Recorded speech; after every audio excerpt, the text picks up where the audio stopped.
Hi കൂട്ടുകാരെ, പുതിയൊരു വീഡിയോയിലേക്ക് എല്ലാവർക്കും സ്വാഗതം. അങ്ങനെ ഇനി സത്യനോട് പറയാണ്, നിൻ്റെ അമ്മയ്ക്കിപ്പോൾ CCTV എന്ന് വെച്ചാൽ പേടിയാണ്. അതുകൊണ്ടാണ് പണ്ട് ആ CCTV ആണല്ലോ നിൻ്റെ അമ്മയെ ജയിലിൽ കൊണ്ടേ കിടത്തിയത്, അതുകൊണ്ടാണ് എന്നൊക്കെ പറയാണ് കേട്ടോ. അപ്പോഴാണ് വിനയനൊരു ഫോൺ കോൾ വരുന്നത്. വിനയനാണെങ്കിലോ ആ ഫോൺ എടുക്കാൻ പോവുകയാണ്. ഇതേ സമയം സത്യനോട് ശ്യാമു പറയാണ്, അപ്പോൾ അതിനർത്ഥം എന്ന് വെച്ചാൽ നിൻ്റെ അമ്മ ഇനിയും ആൻറ്റി എന്തൊക്കെയോ പ്ലാനുകൾ തയ്യാറാക്കുന്നുണ്ട്.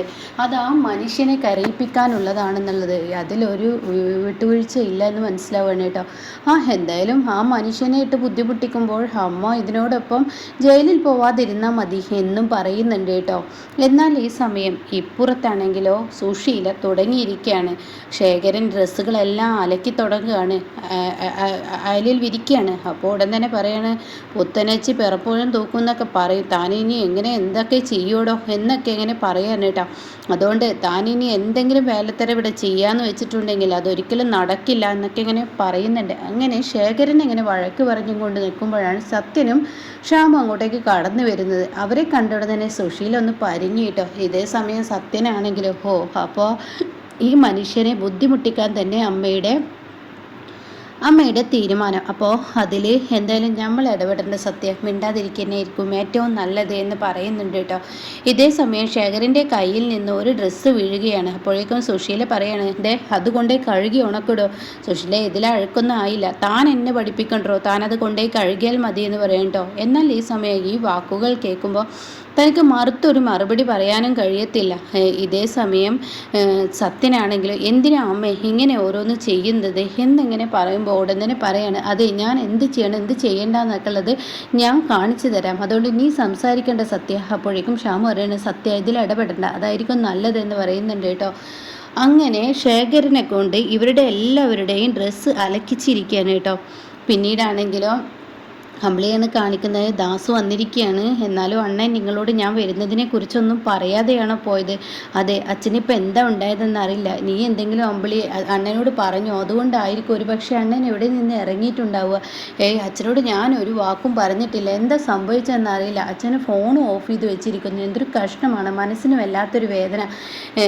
ഈ അച്ഛൻ എന്തിനാ ഇങ്ങനെയൊക്കെ പെരുമാറുന്നത്? ഒരു കുഴപ്പമില്ല അമ്പിളി, ഇപ്പോഴത്തെ കാട്ടിക്കൂട്ടിലെ അണ്ണൻ്റെ നോക്കണ്ട, എന്തെങ്കിലും മനസ്സിന് വിഷമം തട്ടിയിട്ടുണ്ടാവും, അതെന്തെങ്കിലും കിട്ടിയിട്ടുണ്ടാവും, അല്ലാതെ ഇവിടെ നിന്ന് പോവില്ല. എന്തായാലും പിന്നീട് നിൻ്റെ അച്ഛൻ വിളിക്കും, അത് ഉറപ്പാണ്, അത് നീ നോക്കണ്ട.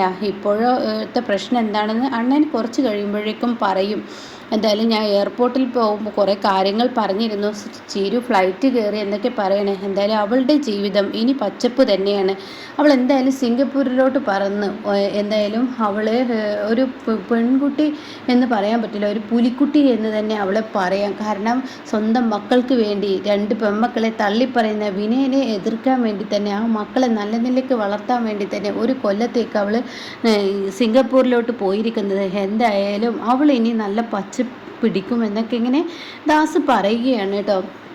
എന്തൊക്കെ പറയുമ്പോഴും ഇവിടെ തൻ്റെ മനസ്സിൽ ഇതാണ്, അച്ഛൻ എന്തുകൊണ്ട് ഞങ്ങളോട് മിണ്ടാതെ പോയി എന്ന ഒരു ടെൻഷനാണ് കേട്ടോ അമ്പിളിക്കുള്ളിൽ. അല്ല അതൊക്കെ അവിടെ ഇരിക്കട്ടെ, രഘു എന്ത് പറയുന്നു? രഘുവിന് എങ്ങനെയുണ്ട് ജോലി? ആദ്യത്തിലൊക്കെ ഒരു മടിയൊക്കെ ഉണ്ടായിരുന്നു, ദാസങ്ങൾ വന്നിട്ടേ പോകത്തുള്ളൂ എന്നൊക്കെ പറഞ്ഞു. പിന്നീട് ഞാൻ വഴക്ക് പറഞ്ഞപ്പോൾ പോക്ക് തുടങ്ങി, ഇപ്പോൾ കുഴപ്പമൊന്നും ഇല്ല എന്ന് പറയാൻ കേട്ടോ.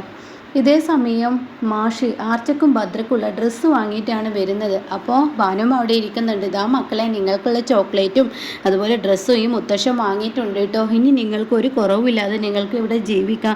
അല്ല ഭാനുമ്മേ, ഇവർക്ക് എങ്ങനെ ഡ്രസ്സ് കിട്ടി എന്നൊക്കെ ചോദിക്കുമ്പോൾ അവരുടെ ഡ്രസ്സ് ഇവിടെ ഉണ്ടായിരുന്നു, 2-3 കൂട്ടർ ഡ്രസ്സ്. ചീരു കഴിഞ്ഞ പ്രാവശ്യം പോകുമ്പോൾ കഴുകിയിട്ടിരുന്നു, അത് ഞാൻ കഴുകി ഇസ്തിരി ചെയ്ത് വെച്ചിരുന്നു, ആ ഡ്രസ്സാണ്. നന്നായുള്ളൂ. എന്തായാലും മക്കൾക്ക് ഡ്രസ്സ് വാങ്ങിയിട്ടുണ്ട്, അതൊക്കെ നോക്ക്. അല്ല ചീരുവിൻ്റെയൊക്കെ ചീരുപ്പം എന്ന് പോയിട്ടുണ്ടാവില്ലേ?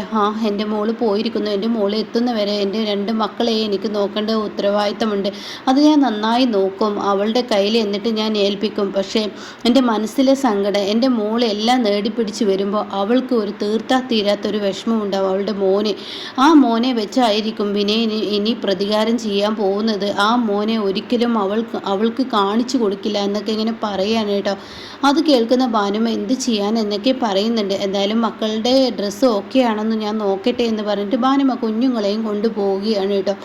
ഇതേ സമയം വിനയനാണെങ്കിൽ അമ്പിളിയുടെ അരികത്തോട്ട് വന്നിരിക്കുകയാണ്. അപ്പോൾ ബാഗ് ഇങ്ങനെ കയ്യിൽ പിടിച്ച് വരുന്നത് കാണുമ്പോൾ എന്താ ഇനിയിപ്പോൾ ഇവൻ ഇവിടെ താമസിക്കാനുള്ള ആ ഒരു പുറപ്പാടാണോ? എന്താ അമ്പിളി ചേച്ചി, ഞാനിവിടെ താമസിക്കുമെന്നുള്ള പേടിയാണോ? ഓ, ആ പേടിയില്ല വിനയ, ബ്ലേഡുകാരൻ എൻ്റെ വീട് ഇപ്പം തന്നെ കൊണ്ടുപോകില്ല എന്ന് എനിക്കറിയാം. അതുകൊണ്ട് എനിക്ക് അങ്ങനെ ഒരു പേടിയില്ല. അപ്പോൾ അമ്പിളി ചേച്ചി, ഞാനൊന്ന് പറഞ്ഞതിന് 10 ഇങ്ങോട്ടേക്ക് പറഞ്ഞില്ലേ എൻ്റെ അമ്പിളി ചേച്ചി? എന്നാലും ഇത്ര വേണ്ടായിരുന്നു. എന്ത് വിനയ, ഞാൻ പ്രത്യേകിച്ചൊന്നും പറഞ്ഞില്ല. നീ എന്താ വന്നത്? ഇതെന്താ? ഇത് ആർസിയുടെയും ഭദ്രയുടെയും കുറച്ച് ഡ്രസ്സാണ്. അപ്പോൾ അവരിനി ഇവിടെ നിൽക്കാനാണ്? അയ്യോ, അങ്ങനെയൊന്നും വിചാരിക്കല്ലേ അമ്പിളി ചേച്ചി. അവരുടെ അസുഖം മാറിയതിന് ശേഷം ഞാൻ തന്നെ വന്ന് കൊണ്ടുപോയിക്കോളാം. ഞാനാണല്ലോ അവരുടെ അച്ഛൻ, ഞാനാണല്ലോ അവരെ നോക്കേണ്ടത്. അപ്പോൾ ആ ഉത്തരവാദിത്തം എന്നിലുണ്ടല്ലോ. അപ്പോൾ അത് ഞാൻ ചെയ്യും. അത് ഞാൻ അവരെ കൊണ്ടുപോയിക്കോളാം. എന്തായാലും പേടിക്കാനൊന്നുമില്ല, വിഷമിക്കാനൊന്നുമില്ല. ഈ ഡ്രസ്സ് കൊണ്ടുവരാനാണ്. ഇതിപ്പോൾ അമ്മ പറഞ്ഞത് കൊണ്ട് കൊണ്ടുവന്നതാട്ടോ. അമ്മ പറഞ്ഞതാണ് ഇത് അവിടെ കൊണ്ടു കൊടുക്കുക എന്നൊക്കെ, വണ്ടിയിലോട്ട് വെച്ച് തന്നതുകൊണ്ട് ഇങ്ങോട്ട് കൊണ്ടുവന്ന. അപ്പോൾ ഇവനാണെങ്കിൽ ഇവൻ്റെ മക്കളെക്കുറിച്ച് ചോദിക്കുന്നില്ല. എന്നാൽ ഇവൻ്റെ മക്കൾ ഇവിടെ ഇല്ലെന്നുള്ള സത്യം അവൻ അറിഞ്ഞിട്ടുമില്ല. അതെന്തായാലും അറിയിക്കൊന്നുമില്ല. ഇവനെങ്ങനെ തന്നെ അങ്ങ് വിശ്വസിച്ചിരിക്കുകയാണ് നല്ലത് എന്ന് പറഞ്ഞിട്ട് ആയിക്കോട്ടെ വിനയ, ഞാൻ കൊടുത്തോളാം എന്ന് പറയുമ്പോൾ ദാസ് കയറി വരുന്നു കേട്ടോ. അപ്പോഴേക്കും അമ്പിളി അകത്തോട്ട് വരികയാണ്. ദാസങ്ങളുള്ള അമ്പിളി ചേച്ചി എന്താ പറയാതിരുന്നത്? അതിന് നീ ചോദിച്ചെങ്കിലല്ലേ പറയാൻ പറ്റത്തുള്ളൂ എന്നും പറഞ്ഞ് അമ്പിളി അങ്ങ് പോവുകയാണ്. പിന്നീടാണെങ്കിലോ ദാസ്, എന്താ വിനയ, നിൻ്റെ കച്ചവടമൊക്കെ എങ്ങനെയുണ്ട്? അതൊന്നും പറയാതിരിക്കുക നല്ലത്. എനിക്ക് എൻ്റെ കച്ചവടം അത് ഭയങ്കര പോക്കാണ്. ദാസങ്ങളും രഘുവേട്ടനൊക്കെ വിചാരിക്കണം ഇനി എനിക്ക് നല്ലൊരു കച്ചവടം കിട്ടണമെങ്കിൽ നിങ്ങളൊന്ന് മനസ്സ് വെച്ചാൽ എനിക്ക് നല്ലൊരു കച്ചവടം കിട്ടും എന്നൊക്കെ ഇങ്ങനെ പറയണം. ആയിക്കോട്ടെ, ഞങ്ങളെ കൊണ്ട് പറ്റുന്ന സഹായമൊക്കെ ചെയ്യാം. അല്ല, നീ ചീരുവിനെ കുറിച്ച് എന്താ അഭിപ്രായങ്ങളൊന്നും പറയാത്ത? എനിക്ക് ചീരുവിനെ കുറിച്ച് പ്രത്യേകിച്ചൊന്നും അറിയണമെന്നില്ല. അവൾ വിചാരിച്ചോടത്തേക്ക് അവൾ എത്തിയില്ല. അവൾ ഉയരങ്ങളിലോട്ട് എത്തട്ടെ, ഞാനല്ലേ ഇപ്പോൾ. അതുകൊണ്ട് എനിക്ക് അവളെക്കുറിച്ചൊന്നും അറിയണമെന്നില്ല എന്നിങ്ങനെ വിനയൻ പറയുന്നു കേട്ടോ. എന്നാൽ ഈ സമയം തൻ്റെ കണക്ക് കൂട്ടലുകളെല്ലാം പിഴച്ച ആ ദേഷ്യത്തോടു കൂടിയാണ് വിനയൻ പോകുന്നത്. വിനയൻ പോയതിന് ശേഷം അമ്പിളി എത്തുകയാണ്. അല്ല അമ്പിളി, അവൻ്റെ ഉള്ളിൽ ഭയങ്കര ദേഷ്യമാണല്ലോ കാണുന്നത്. അതിൻ്റെ മുന്നോടിയല്ലേ ഈ കുഞ്ഞുങ്ങളെ ഇവിടെ കൊടുന്നു വിട്ടിരിക്കുന്നത്. ചീരുവിനോട് അവന് ഭയങ്കര ദേഷ്യം ഇപ്പോൾ ഉണ്ടെന്ന് പറയാൻ കേട്ടോ. എന്തെങ്കിലും ആവട്ടെ എന്നും പറയുന്നു കേട്ടോ.